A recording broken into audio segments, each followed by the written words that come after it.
Hello, and thank you so much for joining me. Well, you will see in the title of this video that I asked the question, was this a missed opportunity? Did the palace deal with the now ex-Duke of York in a suitable way? And will this actually satisfy anyone? Will this outcome satisfy anyone? Now, I woke up to the news, so I'm pretty much flying blind. I'm hours behind everybody else. So I haven't had time to measure public opinion. Mind you, I tend to form my own opinion before I go out and see what everyone else is saying. So I may be completely out of touch with what's going on and what people are saying, but so be it. I'll take responsibility for that. Now, before I give you my opinion, and I am going to read out yours, I'm going to be very careful to read out a lot of your opinions in this live because I think it's important to have it as a discussion, to hear from as many people as we can. But I'm going to lay out the facts. I think that is always a good starting point, a really good foundation. Now, the news went out to all media outlets, but however, it was embargoed until 7 p.m. UK time Friday night, last night. So 1900 hours, they were all sitting there waiting. They had their headlines ready. They had their copy ready to go, particularly digital articles. They're ready just to flick that switch. I mean, they're very nimble these days. It's so fast. It's amazing. It's such a fast news cycle. So I'm going to look at a few headlines, like I said, quickly go over the statement that was released, and then I'm going to get into sort of the guts of it and have you involved in that as well. One statement I will make is that clearly there is no real deniability, because if there was any real deniability, this wouldn't have happened. There's no way this would have happened if there was any way out. And although, Andrew Windsor is always denied all of it, saying it's just accusations and nothing can be proved. Mind you, that's never been tested. He's never been tested like an ordinary person would be. The royals are indeed above the law, because there is no way that he wouldn't have been grilled when this was first raised many, many years ago, properly by Scotland Yard, if he was indeed just Mr. Andrew Windsor. And that is what makes me quite furious. But we will ignore my fury and get on to the facts. Okay, let's have a look at the headlines. Now, I included the Cuts headline, Prince Andrew is giving up his royal titles. A little bit of a reward, really. I think they're really cutting through the BS at the moment. They're certainly cutting through a lot of the BS when it comes to Meghan Markle. And so I'm encouraging them. I enjoy reading their work. Also, we have a headline from The Telegraph, which was pretty typical, pretty soft soapy, just really reporting the facts, but with quite a degree of puffy sympathy, I would say, which is what you would expect from The Telegraph.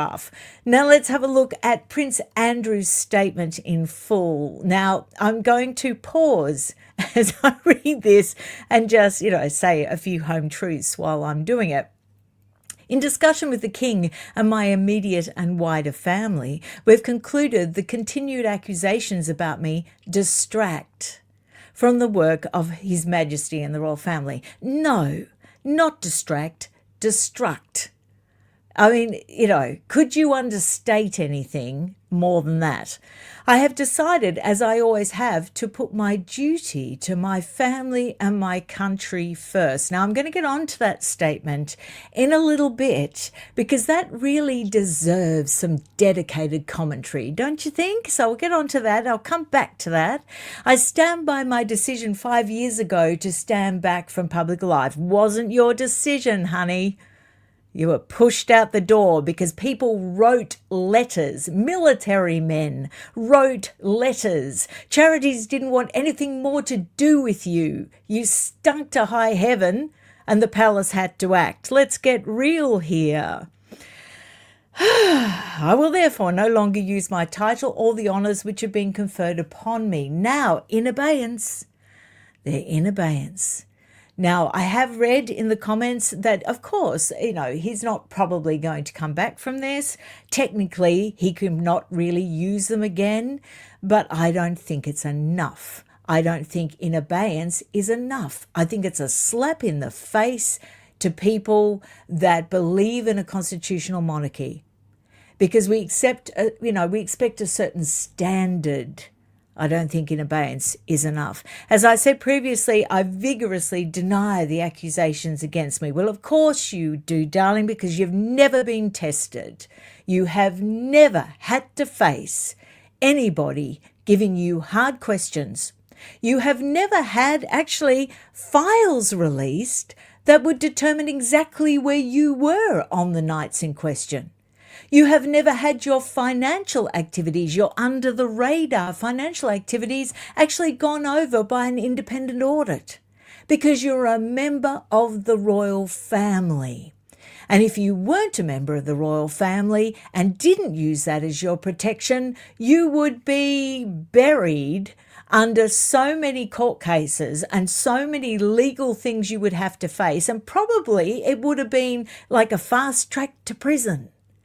But because you are who you are, Andrew Windsor, you can get away with denying all accusations against me. All right, let's go back and have a look at this actual statement, which, makes my blood boil. And I wish Virginia Giuffre had been here to see at least this rather mealy-mouthed non-reaction happen.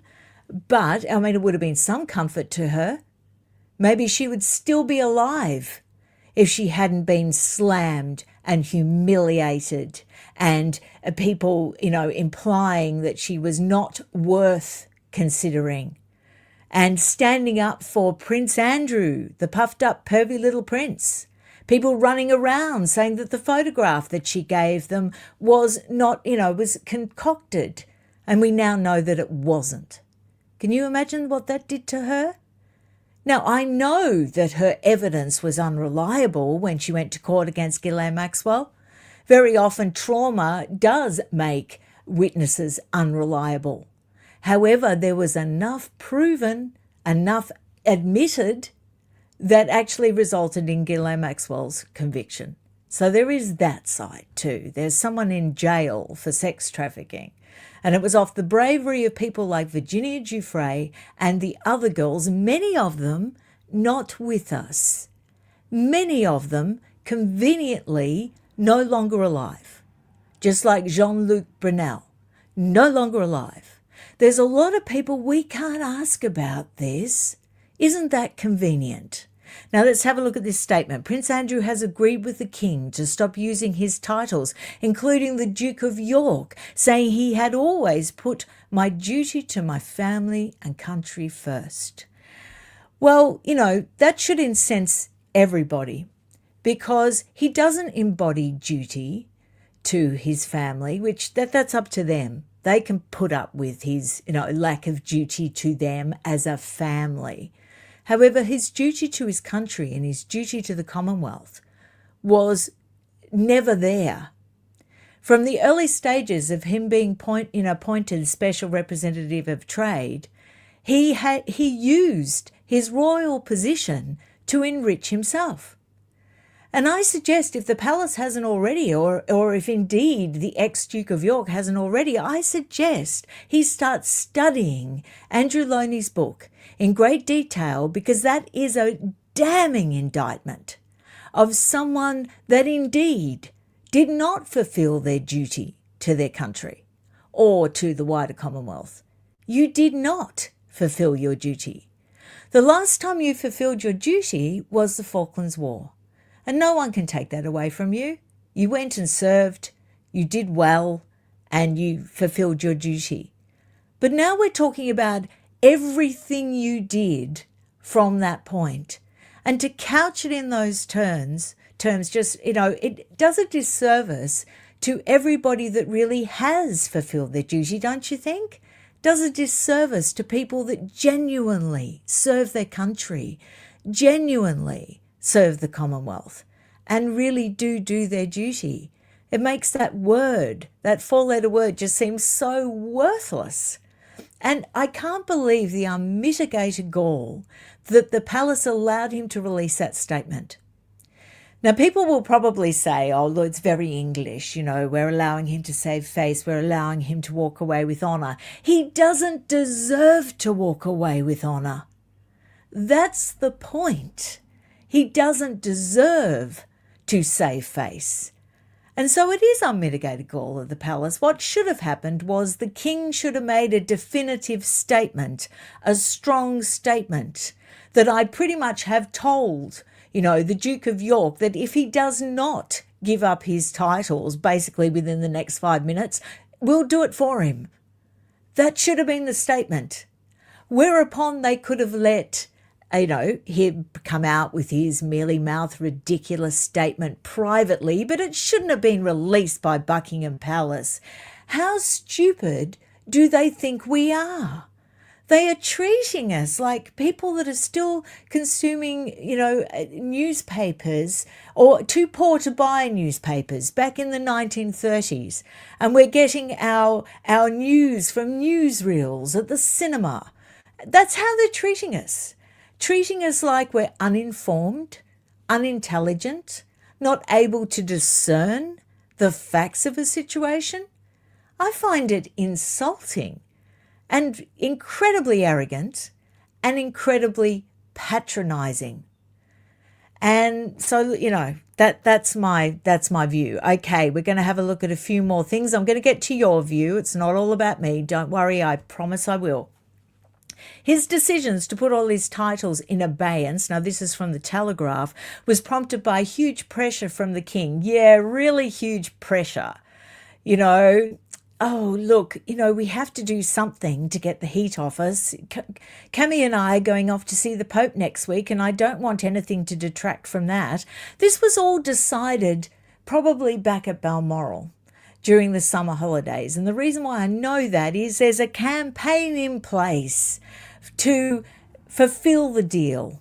And I'm going to guess what the deal is. The deal is we'll promote your daughters, Princess Beatrice and Eugenie, if you go quietly and you give up your titles. We'll ensure that they have just as much position as you used to have before all this came to pass. Now, I'm going to go into detail about that. I'm not a vindictive person. I don't want to tar the girls with the same brush as their parents in an unjust way. But for the palace to come out and make these really preemptive statements today, I think is, idiotic. They haven't even looked into this properly yet. There is so much more to come out. They do not know what is coming down, regarding Beatrice and Eugenie. They should have just shut up and looked into it properly and then made a decision in about 6 months' time. But, they're just not professional. They're reactive. Okay, the prince has also agreed to put his HRH title in abeyance. It should have been stripped. And his role as Chancellor of State is inactive as he is not a working member of the royal family. Now, I have been looking into the passage of that Chancellor of State bill. I know all of it in detail. I have read everything that was said in Parliament about that bill. Now, that bill was suddenly stopped. It was on its way, amended, I should say. It was on its way to actually strip the Duke of York and Harry, due to being non-working royals and being out of the country, to remove them. Okay, things were set up. Time had been put aside to do just that. Do you know what stopped it? A letter from King Charles. That's what stopped it.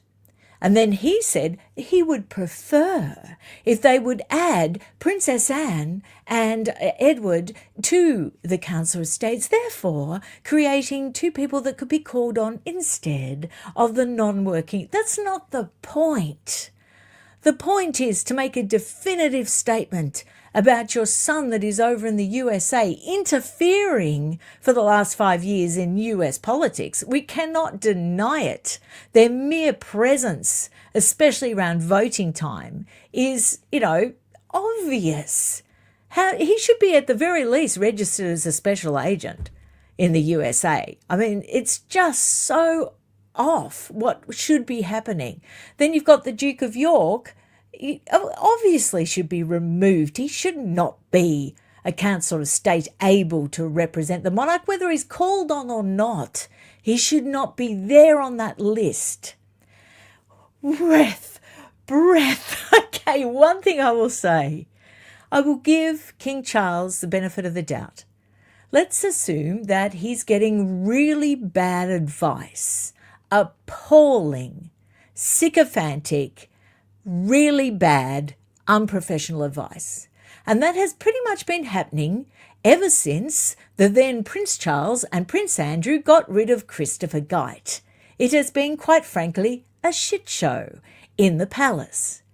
And they caused that because they got rid of their arch nemesis, who was Christopher Gite, who actually called a spade, knew the difference between right and wrong, and was sort of really holding the Queen's feet to the fire and saying, I respect you, Mum, you need to act. This is not good enough. They got rid of him. Since then, like I said, it's been, excuse the language, a shit show. There's no other way to describe this. Absolutely appalling. So let's give him the benefit of the doubt and say, okay, he's not been getting good advice. Let's say that. Let's not pick on the man. You know, he may not be equipped for the job. He may be genuinely a very nice person. But when your face is on the coins, you don't get to pass the buck. Pardon the pun. But you don't. You don't get to pass the buck if your head's on the coins. All right, let's have a look at this. The king was said to be glad at the outcome. Can he be any more embarrassing? The announcement on Buckingham Palace headed paper, which again I said should not have been, unless it was a strong statement from the king, at some points you have to batten down the hatches. Let's put it in naval terms so they can understand. At some times you have to batten down the hatches. You have to actually ride through a storm to calm waters on the other side. You have to be prepared to accept that you're going to be buffeted. You're going to be buffeted by public opinion. You're going to be even hated in some quarters. You've got to be prepared. Sometimes doing the right thing means that. And if you skirt around an issue, often you just end up getting more damaged. I can't believe it. It's like, children are running this institution. No sense of consequence, no sense of responsibility, no sense of having lived life and being able to discern the difference between right and wrong. Such an out of touch, arrogant, and quite stupid response. Okay, next thing. All right, this is what the Telegraph's actually laid out. We all know that he already lost all his military honours and everything before when the Queen was alive. This is what he's giving up. The Prince has given up his membership of the Order of the Garter, and use of his Duke of York title is also banned from using the HRH honorific. Oh, how devastating. He has relinquished his knighthood as Knight Grand Cross of the Royal Victorian Order. And you know why that is? Do you know what tipped the scales, I think? I think it was putting KG on the end of his email to Jeffrey Epstein, the convicted sexual offender. He actually used his little, Knight Grand Cross order thing as a little sign-off, as you do, because it is an order of chivalry. So it's very apt to use your order of chivalry when you're signing off after, emailing a convicted sexual trafficker, a convicted sex offender. Yes, that's when you use your order of chivalry. Makes sense to me. I'm sure it makes sense to the palace. Now we've got Sarah Ferguson's reaction to the loss of the Duchess of York title. Now, I kid you not. You think I am worked up a tad now? You should see me when I saw this in Hello, digital article put out. Oh, poor Sarah. Oh, well, she doesn't care because she never cared about the titles. That's why she's been grifting off them for 30 years. The only reason she's made any money at all is because she's used her HRH, Duchess of York, on bloody everything, on merch from one end of the globe to the other, for her books, for everything. Oh, no, no, no, she doesn't care. She doesn't need it. Everybody knows me as Fergie anyway. Yeah, sure, Sarah. Now, I kid you not, this article was made ready before they released the statement, okay? And then they just basically released it for publication. And this is what Hello Magazine, they are the mouthpiece. Admittedly, they pay her, but they are the mouthpiece and have been for the York family for time immemorial, okay? Now, check this out. They actually brought up about, sorry, lamp, I'm flying my arms around here. Everyone's just keeping really away from me as far as they can, including the lamp. So they brought up about the corgis. Yep, kid you not. So this is an article about how she'll stand by Prince Andrew no matter what. And again, the word gall comes to mind. She brings up about the Queen's corgis, which has been her get out of jail free card since the Queen died. It was her little pathway back into the royal fold. After all, she's really good friends with Camilla, and Camilla wanted her there for Christmas because they get on so well. They have so much horsey humour together and they just get each other because they're from the same sort of breed of person, I would imagine. And so they get on. I'm not, implying that Camilla had any, shenanigans with Jeffrey Epstein, but what I'm saying is they come from similar social standing, similar social circles. They would get each other. They would get each other's humour.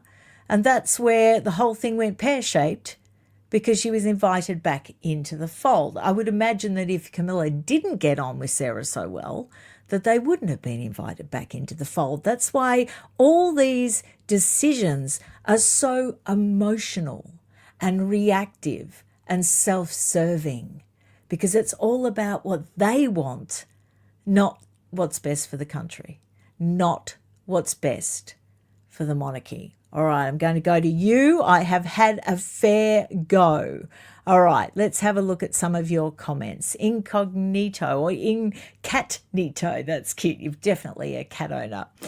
Yes, definitely missed opportunity for Charles to show some spine. We know it's a half-assed attempt that won't really result in much. Rebecca English just posted he gets to keep the Royal Lodge. Of course he does, because they can't get out of the legal lease. And, as long as he upkeeps the place, well, there's nothing they can do. Sure. Like I said, if it was anybody else, there'd be plenty they could do. You watch how fast they would have reacted, how quickly he would have been chucked out.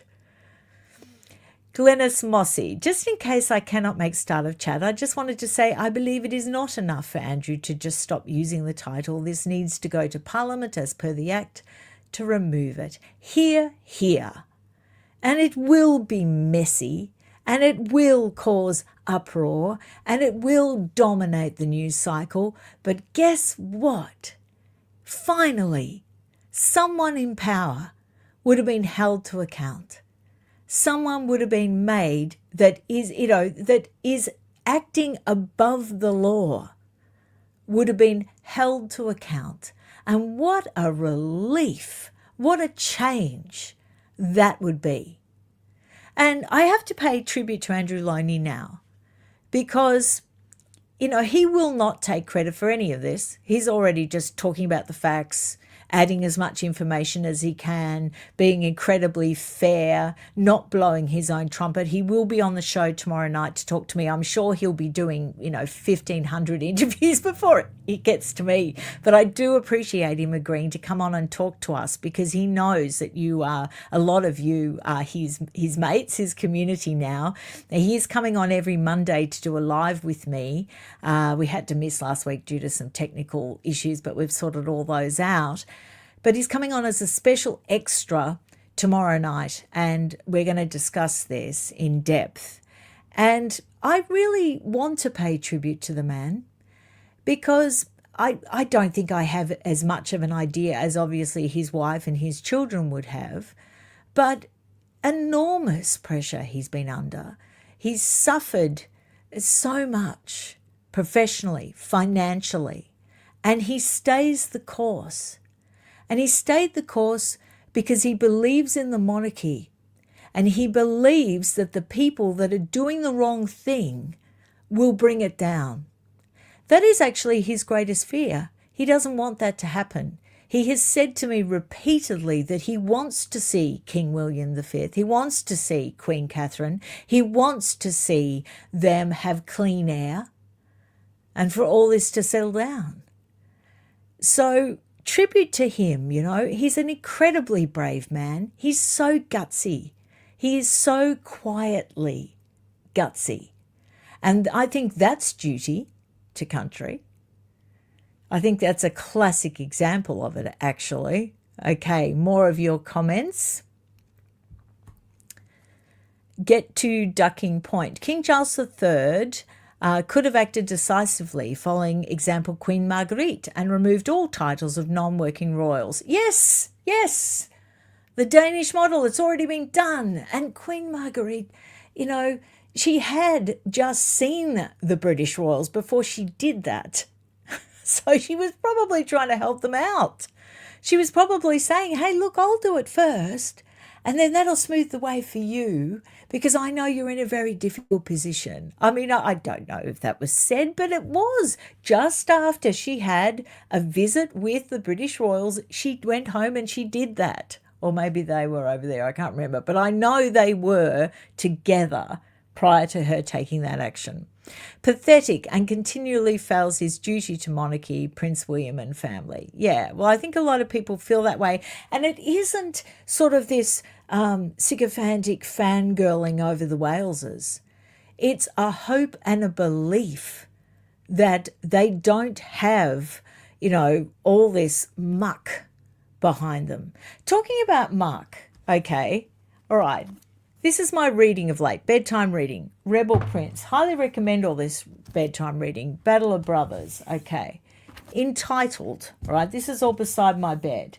Shadows of a Princess really gives you a good insight into the inner workings of the monarchy, all right? And a lot of it's been very solidly verified. The Last Queen by Clive Irving, just a really good commentary and a good understanding. Diana from our mate Phil Craig, who will also be on the show this week. Also this is the Bible. This is a vintage book that a lot of people, a lot of royal biographers quote and go to as reference, Buckingham Babylon. It gives you a lot of insight, particularly the role of MI5 and MI6 in all this, and War of the Windsors. Yes, poor old Nigel. Oh, gosh, he made it. And even I betrayed Nigel Cawthon. I reviewed this book.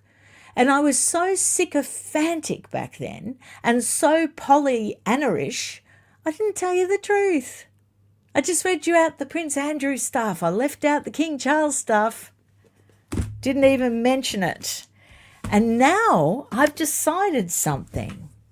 That even if you support the monarchy, then there's still right or wrong. Even if you believe in a constitutional monarchy, there is still the right thing to do and the wrong thing to do. And a few times I've raised things with people about King Charles's past activities because, quite frankly, I am gobsmacked that he even got to the throne when you look at his history. He might be doing a great job now. As Tom Bauer said very diplomatically, he's grown into his role. And that's because it's a very British thing that you don't say anything that's adverse to the king. It's considered terribly bad form and you don't do it. And I don't go out of my way to. But you know what? You have to call a spade a spade. Come on. Are we going to really do the emperor's, has no clothes thing and avert our eyes and pretend he's dressed? Are we really? Or are we going to discuss where this all went wrong, how it can be fixed, bring it out from under the rug and sweep it up and clean it up? All right, now this, getting onto that, one more comment from you guys here. Maureen Ball, Prince can be discarded separately when William or George reaches the throne, step by step. Also, change the rules for future removal of titles from any rogues with minimal delay. I get Maureen Ball's point. It's wise and it's measured. She's saying, well, you can't change the kingdom in a day. She's saying these things take time, legalities have to be taken care of. Absolutely agree, and that is very wise. But, the ball needs to get rolling. It's got to be started. And I think what everyone's picking up from this reign is that the ball isn't even going to get started. It's just going to continue to be pushed aside, hoping that the news cycle will bring something out to distract. And it's such a gutless approach, so mealy-mouthed, and it is not suitable to the current age because it constantly gets undermined by the enormous amount of information that's out there. Like I said, we're not living in the 1930s going off once a week to the cinema to watch the newsreel. Oh, my goodness me. Okay, now I want to talk to you this. Enough outrage. I'm boring you now. But I want to talk to you something calmly and seriously now. And it's about Princess Beatrice and Eugenie. Now, my theory is that a deal was done.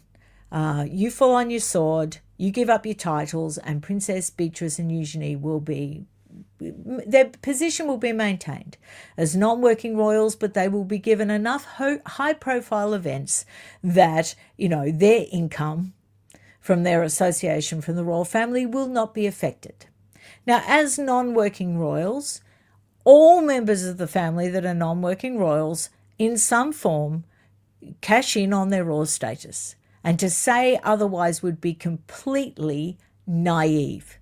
I think a slight exception to that is Zara and Mike Tyndall, and I don't say that because I admire them and like them. I say it because they're independently successful in the sporting field. Mike Tyndall, I don't think needs the royal sheen to be popular or to have a top podcast or to sell his books or to have everyone like the guy. He was already a bit of a hero, okay? Also, Zara, clearly Olympic achievements, a mother with Olympic achievements, clearly well established in the equestrian world. So I think, as influencers, they are probably able to earn a buck, not necessarily being that closely associated with the royal family. So I will make an exception with them. But they still, the Christmas walk and the Easter thing, it all helps. It all helps, okay? And I don't begrudge that if they're not doing the wrong thing. Everyone's got to earn a living. Okay, now I wanted to get into this thing about Beatrice and Eugenie, and I looked up some information. Now, I did use Andrew Loney's book to look up this information. And the point I want to put to you, and I want to see what you think, is I think the palace was too quick to embrace Beatrice and Eugenie. And like I said, obviously part of the deal, but it's too soon. It's too soon to tell yet whether they're clear of all this. Have the palace learnt nothing? Now, I'll say why I say that. Now, in Entitled, Andrew Loney detailed how Prince Andrew allegedly, I have to say that for legal reasons, leveraged his position to secure advantages for his daughters. Now, that is in the book. Now, he gives examples. For example, now this could indicate a pattern of behaviour. There was probably many more examples, but he gives this example that he was able to verify, okay? A lot got taken out of the book. There's a paperback coming out. It's going to have a lot of all this back in, because Andrew Loney has been very busy and he's managed to get an enormous amount of sources on record, prepared to go on record, to verify a lot of the information that was originally taken out for legal reasons. So there is a lot more coming, This is an example that was in the original book. Prince Andrew reportedly offered to serve as patron of a prominent London business school on the condition that Eugenie be admitted to its MBA program for free. Now, clearly, that is wrong. That is using position for advantage, okay? And also value, because an MBA has considerable amount of value, doesn't it? The book also suggested that Andrew, talking about Andrew Windsor, not Andrew Loney, wanted Beatrice and Eugenie to enjoy, quote, many of the privileges of being princesses, end quote, without the responsibilities of being a working royal. Now, he introduced them, as did Sarah, to high-level business contacts and foreign royals, particularly wealthy Gulf state figures in Saudi Arabia, to bolster their professional networks. And that is my point, because until you see how entwined the girls are in this setup, how can you embrace them? How can you say, oh, well, the palace is behind the 100%? They've even released a statement saying, oh, well, they'll be welcome at Christmas. Oh, it's not going to affect the girls at all. We love them. That's all very admirable. I'm sure you do love them. I'm sure they're very lovable. I'm sure maybe there is nothing. But wouldn't you wait to check? After going through all of this, wouldn't you wait? Wouldn't you have some caution so that there wasn't another scandal? No, not this palace. The decision to pair up Eugenie with Jordan's future queen appears to suggest the palace has no concerns that the York sisters are a public relations liability. And that's what I'm saying. The stupidity, the level of stupidity. It is either stupid or arrogance, or not caring, or they know very well what's going on and they think they can get away with it until the point where it's discovered and it becomes a scandal, and there they'll take 2 years to react.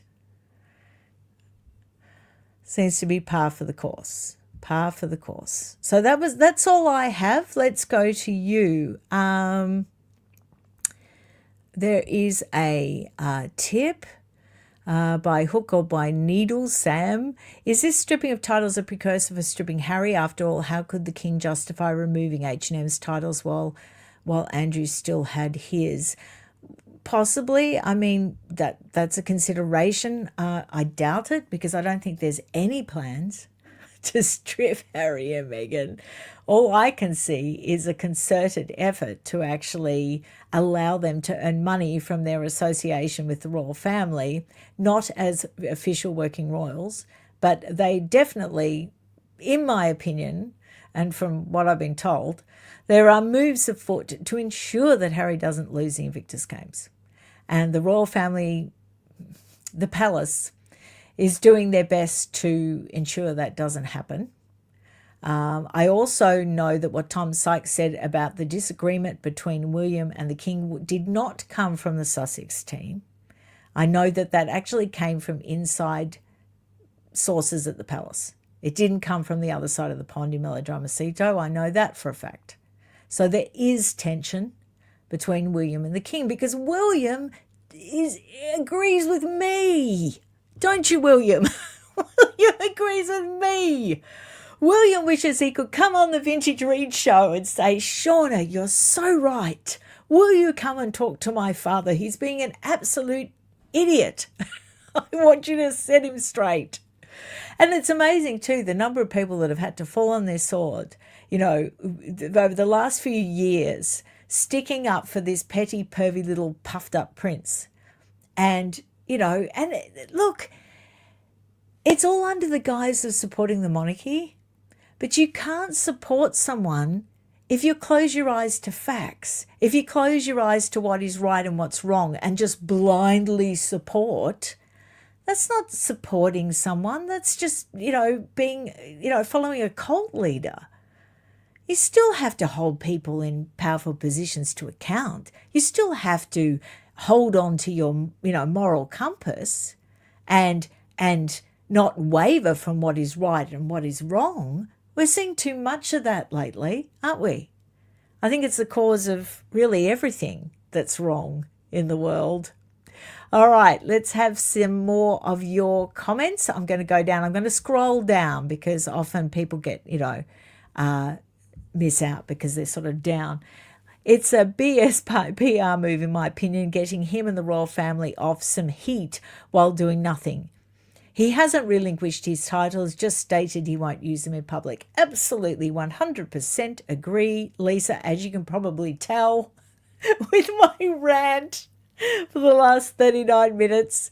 Oh, gosh, talk about getting me a bit exercised. This did get me a bit exercised, I'll tell you that. This is from Carol. I will therefore no longer use my title or the honours which have been conferred upon me. Yes, indeed. And look, the other thing is, Taz is coming on hopefully this week. I'm trying to organise her, but she's so busy I won't be able to get it. But we wanted to talk about the case to actually remove Harry and Meghan's titles. We want to look at that sensibly because we think it's relevant now that this has happened. We think it's very relevant to actually maybe build the case sensibly and to look at everything that's gone down.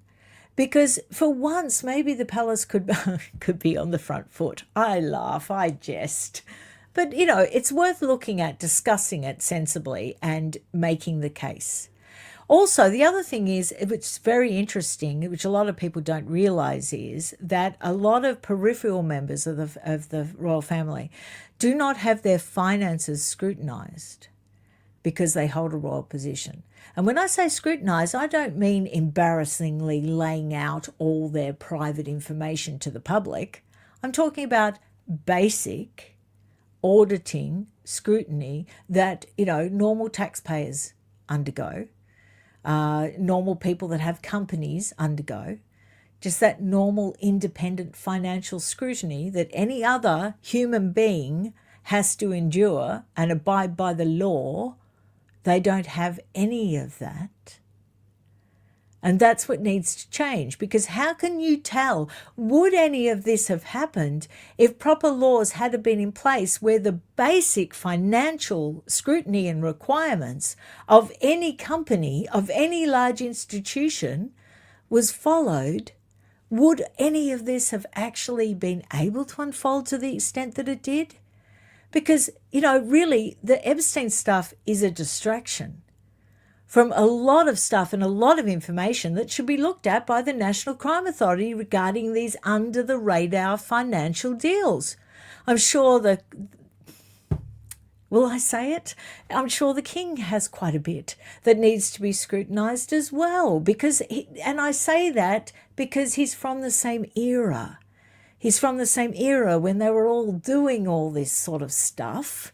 So it would be a fair assumption to say that there's probably stuff that needs to be cleared up in that area as well. And indeed, poor Nigel Cawthorne, I'm so sorry. He details it in his book. I believe a new book by Norman Baker is coming out any moment now. I think it's coming out on the 22nd.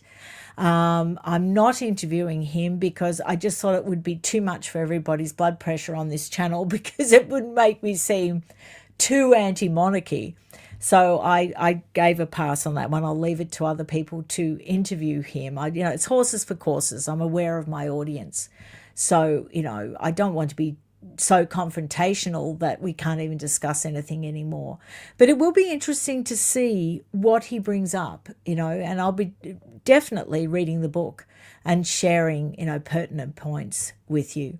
Okay, I'm going to share a few more comments and then I'm going to go because I've been, bending your ear long enough. I'll let you get on with your day. Tony T. Agreed, Shauna. Abeyance should have happened a long time ago. Now it's a bit too little, too late. And I think it has to be formalised. I wonder whether he'll actually be removed from the royal family website. Do you think? Do you think that will actually happen? That would be a start. Let's update the royal family website today. And let's remove the non-working royals. How about that, Charles? That'd be something positive you could do. Get down in the bowels of the palace and alter the royal family website. Camilla will show you how to do it. I'm sure she's very tech savvy. So I'm going to leave it there. I will be back tomorrow night with Andrew Loney. Please join us, and we're really going to dig deep into all this. He will also be joining me Monday. We're going to be having a slightly different focus on Monday, but I don't think you're going to really get better information than joining us for those 2 special programs. Thanks a lot for joining me. I do appreciate you all, and thank you so much for your comments. I'm going to leave them all up so everyone can read them.